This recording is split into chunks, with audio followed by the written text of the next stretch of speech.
everyone. Kimber Schaefer here, reporter for Rage in the Cage OKC, and we are so excited. We are here at R1 MMA Gym in Choctaw, Oklahoma, the home of Matt Grice. We are talking all things Rage in the Cage 43. Our 4 pro fights all feature an R1 fighter, so we are so excited. I'm standing right next to JR Coughran, who happens to be the main event. And JR, I mean, this is your debut fight as a pro fighter, and to be featured as a main event on your debut fight, that obviously says a lot about you as a fighter, and you know how much Rage in the Cage has seen you grow over the past several months. So how does it feel to go into this as a main event? It feels great. I'm excited to put on a show for the fans. It should be a fun fight. And I don't know. I'm ready to bring the pain on the 23rd. You know, and I say this a lot, but I never want you as fighters to give away any game plan if you have anything. But knowing Ken's, you've obviously seen him fight quite often, and he's seen you fight because you guys have fought on some of the same cards. As far as you two and your fighting styles, how do you see this fight going? If you could kind of, from an outsider's point of view. Well, I never really enter a fight with a game plan. I just sort of enter it with like a blank canvas, do what I do best, not really worry about what other people do, because the more you think about someone doing something to you, the more likely it's going to happen. So I enter things with a blank canvas, an open mind. I try to enter the zone. Most of the time you go in there and you think a little bit, but as soon as that first punch lands, you just kind of flow, and that's what I'm planning on doing, just flowing. Well, and to be honest, you've got, 6 fights now under your belt, something like that. And all have been wins except for your first fight, which, obviously was a close decision there, if I'm remembering correctly. So tell me what you've learned from that first fight and that loss, and how that kind of propelled you to the fighter that you are today. Yeah, losing was honestly the best thing that's ever happened to me. It was a great fight. I learned a lot about myself. I'm not going to quit when things get tough. I never do. And I don't know, it just made me take things a whole lot more seriously, get to this gym I'm at right now, and I don't know, become a better fighter in person altogether. That's always the goal. I mean, and I love it that you said a better person, because, how do you feel that you have grown, I mean, not just in your MMA career, but as a person by being an MMA fighter? It's taught me everything. I mean, all my friends now are these guys here you see here.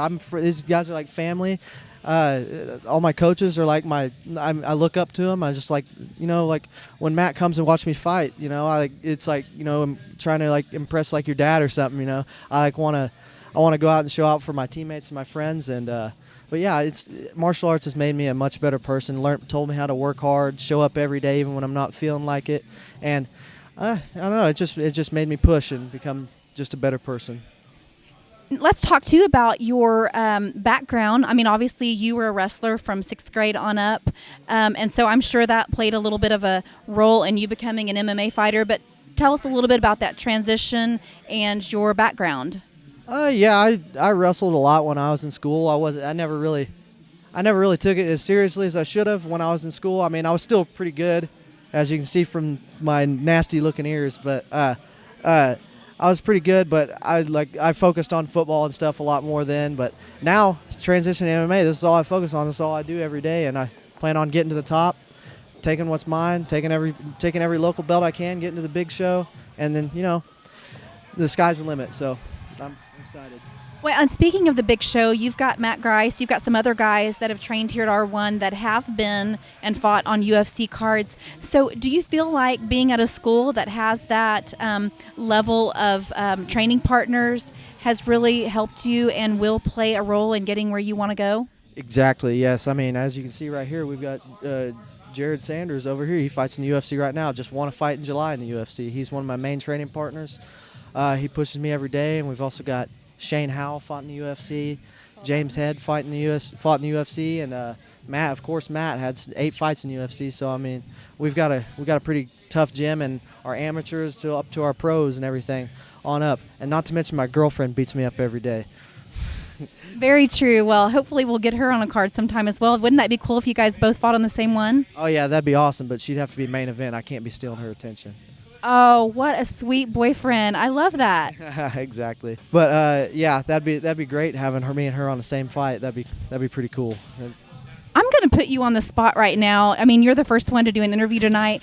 So you've got so much amazing talent here at R1. We've got our 4 pro fights all feature R1 fighters, and then one of our amateur fights is Arpon on the card. So 5 fighters on the card. So, I don't want to hurt anybody's feelings, but looking at the amount of talent here, how many of fighters do you see going all the way to the top? I mean, and would you feel bad about kind of naming some? I mean, everybody here, including our amateurs, like, be ready for Arpon Gurung to steal the show come January 23rd. He's gonna surprise a lot of people, come out of the woodwork and do good. But everybody here, we've all got the talent, we've all got the work ethic. It's all just a matter of how long they want to do this, how hard you want to push. And everybody here, they've got the mental attitude to take it to the top. So I'm not gonna.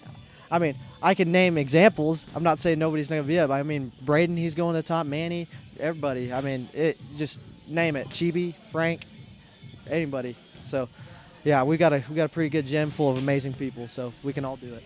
It's just a matter of time. It's not who. It's just a matter of when. Exactly. Yes. I mean, if everyone keeps pushing and grinding like we do now, then there's not going to be any problem getting to the big show. Just put together some wins. It's going to be great.